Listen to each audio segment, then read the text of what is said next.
Mais d'abord, il faudrait interdire tous ces transferts de fonds, parce que l'argent qui est produit en France, il doit être dépensé en France, me semble-t-il. Ah, dites ça aux grandes entreprises du CAC 40 que l'argent produit en France ne doit pas être détourné par l'optimisation fiscale, par exemple, de la France. Parce que si la France ne s'était pas fourvoyée dans des guerres sous pilotage de l'OTAN et des États-Unis, avait conduit à la dislocation d'États, c'est sûr C'est vrai que la France est responsable de toute la misère du monde. On est content de l'entendre. Non, mais je pense que si tous les pays comme la France malheureusement, elle y prend sa part. Autant. C'est vrai qu'il y a eu une période où nous avions besoin de l'immigration et aujourd'hui on en a nettement moins besoin.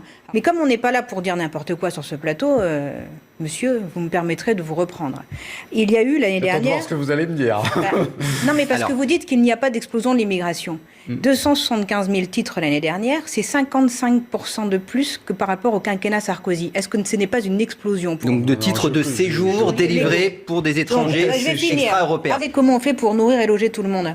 Dites-moi, parce que si vous voulez, si vous avez la réponse, il n'y a aucun problème, on a tous le cœur ouvert. Alors, au lieu de s'attaquer aux immigrés, on s'attaque aux banquiers. On s'attaque à personne, et à l'utilisation de l'argent dans le pays. Parce que vous voyez, c'est toujours plus facile. C'est-à-dire que les banquiers, les banquiers écoutez, à ceux qui aujourd'hui font la spéculation à la finance, exactement, au capital, madame, aux actionnaires de ce pays qui maintiennent sous domination les travailleurs de ce pays.